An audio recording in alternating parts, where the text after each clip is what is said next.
Kita tahu saat ini tengah merosot kepercayaan publik terhadap lembaga penegak hukum begitu. Namun kita disajikan dengan sebuah kasus yang ada standar berbeda dari kepolisian untuk terkait dengan penahanan tersangka.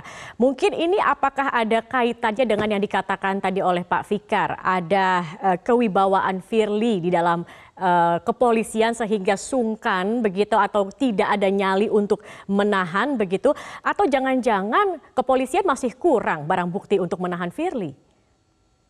Saya pikir kepolisian sudah menggunakan strategi yang strategi yang paling tepat ya Mbak Saskia. Jadi kita sesama penyidik itu tahu istilahnya kalau kita makan bubur itu kita makan dari pinggir atau makan dari tengah gitu. Jadi status tersangka pertama, status tersangka maka kemudian akan nonaktif, pasal 36 ayat 2. Nonaktif lalu kemudian ditunjuk PLT. Ini mulai nih melemah gitu. Teman-teman sudah mulai pergi, terus itu pihak-pihak yang biasanya simpatik mulai balik badan. Ini adalah sesuatu yang natural, Mbak. Jadi posisi Firly hari ini itu bukan lagi Firly yang 2 minggu yang lalu. Ini sudah konstelasinya sudah berubah dan semakin pelan dan akhirnya semakin melemah dan melemah. Nah, sekarang Pak Nawawi sudah bilang tuh kalau Firly datang itu diperlakukan seperti tamu. Jadi dia tidak lagi memiliki akses untuk ke ruang pimpinan, ruang ketua, dia tidak memiliki akses lagi untuk ke gelar perkara, untuk menentukan tersangka atau tidak, untuk membuka alat bukti dan lain-lain. Akses data, alat bukti dan lain-lain sudah diputus. Nah, ini adalah strategi yang istilah kami itu dulu makan bubur dari pinggir tuh. Baru ke tengah. Dan hari ini insya Allah mudah-mudahan Mbak Saskia, kembali lagi saya tekankan, saya optimis 100%, ini adalah waktu yang paling tepat untuk menahan seorang Firly Bahuri, karena di Dewas juga sepertinya sudah tidak lagi. Jadi semua kekuatan dan kekuatan politik, kekuatan jaringan, terus kalau kata Pak Abdul Fikar Hajar tadi, ada mungkin juniornya sebagai ketua dan ada staff-staffnya dan lain-lain, ini udah mulai teredukasi bahwa Firly Bahuri bukan lagi ketua KPK aktif. Dia tidak bisa lagi akses masuk ke ruang kantornya, tidak bisa akses lagi ke lantai pimpinan, lantai 15, terus tidak bisa lagi masuk ke gelar perkara, menentukan status tersangka seseorang. Nah, ini sudah teredukasi dan saya pikir sudah cukup hari ini, dan publik juga dari koalisi masyarakat sipil juga kita tahu bahwa ini adalah kondisi yang pertama kalinya seorang ketua KPK jadi tersangka status korupsi. Jadi ini pertama kalinya ketua KPK berstatus tersangka koruptor, gitu loh, Mbak. Jadi teredukasi semua, dan hari inilah puncaknya. Saya pikir, saya optimis 100%, kembali lagi saya ulang. Baik, dan kita juga mendengar suara publik yang semakin keras menuntut asas keadilan begitu ya dari pihak kepolisian. Betul. Begitu ya Mas Praswat.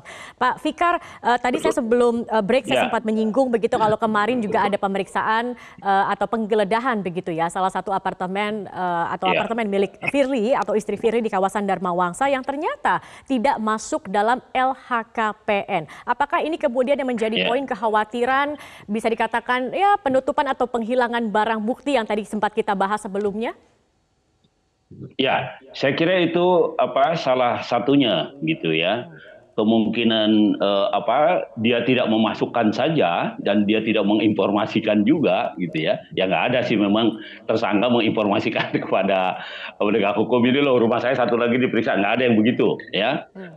Tetapi secara sistemik kemudian ketahuan gitu. Maksud saya meskipun tidak ada pemberitahuan, tetapi info-info itu pasti nyampe gitu. Nah, itu yang dikerjakan oleh penyidik Polda Metro Jaya, dan itu saya kira sudah tepat sasaran gitu. Tetapi saya ingin mengatakan begini, sampai terakhir dia bisa atau pemeriksaan tersangka itu di Mabes Polri gitu ya, itu sebenarnya juga cerminan dari penggunaan kewibawaan dia. Dia nggak mau diperiksa di Polda, gitu. Polda. Dia tawar-menawar, iya kan? Bahkan di beberapa kesempatan mestinya diperiksanya di Polsek aja. Saya bilang Polsek Pancoran atau Polsek mana yang dekat dengan apa Polda umpamanya seperti itu, ya. Nah, dia tidak. Padahal dia berasal dari satu kesatuan itu juga, ya dari Ya. kepolisian. Mestinya dia menghargai itu loh sebenarnya. Itu yang menurut saya sejak awal memang lebih menonjolkan kekuasaan atau kewenangan ketimbang kesadaran hukumnya gitu. Nah sehingga itu Oke. tadi tempat aja bisa menjadi Bisa tawar-menawar gitu. Nggak begitu mau ya Pak Fikar? diperiksa. Ya. Pak Fikar, kemarin juga ada pernyataan dari Kapolri begitu yang intinya memang itu kembali ke penyidik masalah ditahan atau tidak. Tetapi ada yang menarik, Kapolri juga mengatakan yang penting bagaimana kasus ini dituntaskan. Anda setuju? Anda sepakat? Ya,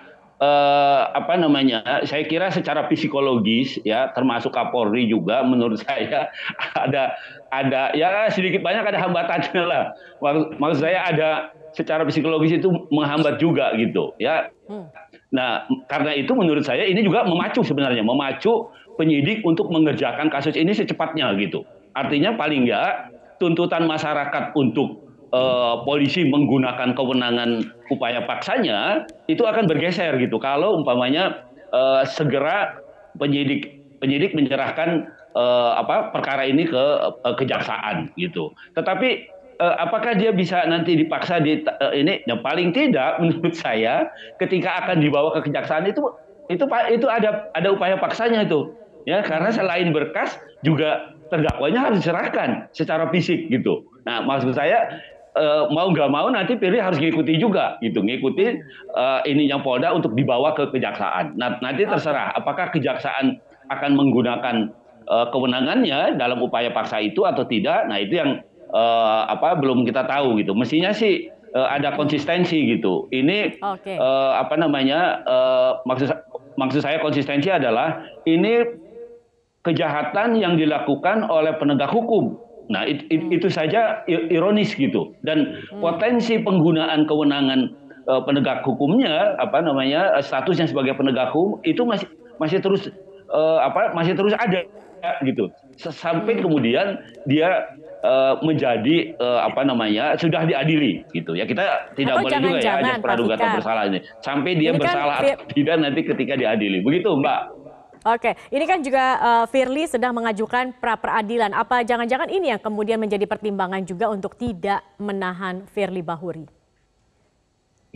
Ya, salah satu upaya seorang tersangka membela diri ya itu tadi ya, karena upaya paksa lain belum dilaksanakan, penangkapan, penahanan, penggeledahan sudah, penyitaan juga mungkin udah beberapa barang ada yang disita. Tetapi statusnya sebagai tersangka itu yang menurut saya yang sedang dipersoalkan dia di pra peradilan.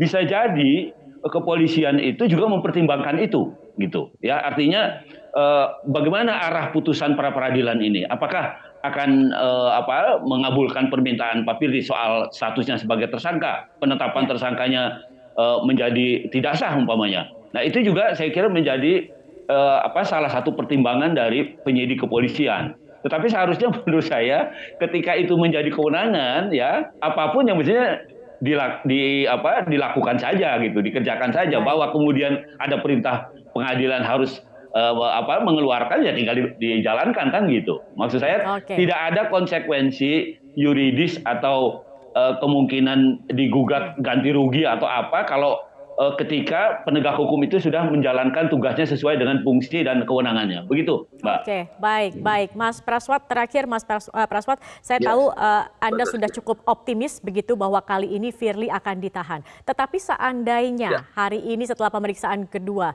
tidak juga ditahan, apa yang bisa Anda nilai atau baca dari sikap kepolisian ini? Saya pikir ada dua jenis pendekatan ya, Mbak ya. Ini kan mau ada pra peradilan. Jadi tanggal 12 itu mungkin mulai itu bisa jadi teman-teman Polda Metro ya sedang mengejar persiapan. Jadi pada saat proses penahanan nanti itu kan 30, 120 hari untuk penahanannya. Itu bisa jadi mudah-mudahan nanti mereka tepat penahanan pertama 20 hari langsung limpah, sehingga kemudian selaras dengan strategi untuk menggugurkan gugatan pra peradilan karena dia bakal segera masuk ke dalam proses penuntutan. Jadi gugatan pra peradilan harus gugur ketika masuk ke dalam proses penuntutan dan dilimpahkan ke pengadilan. Jadi ini ada berbagai macam strategi kalau di kami penyidik, Mbak. Jadi tapi saya tetap optimis, 100% saya tetap optimis malam ini tahan. Kalaupun enggak, ini pasti ada pendekatan seperti yang saya sampaikan tadi. Ada penahanan 20 hari pertama itu yang harus limpah untuk menggugurkan strategi pemenangan di pra peradilan gitu, Mbak Saskia.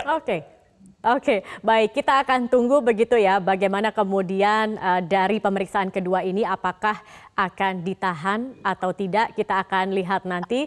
Terima kasih banyak Mas Praswat Nugraha, mantan penyidik KPK, dan juga Pak Abdul Fikar Hajar, pakar hukum pidana, sudah bergabung bersama kami. Selamat sore.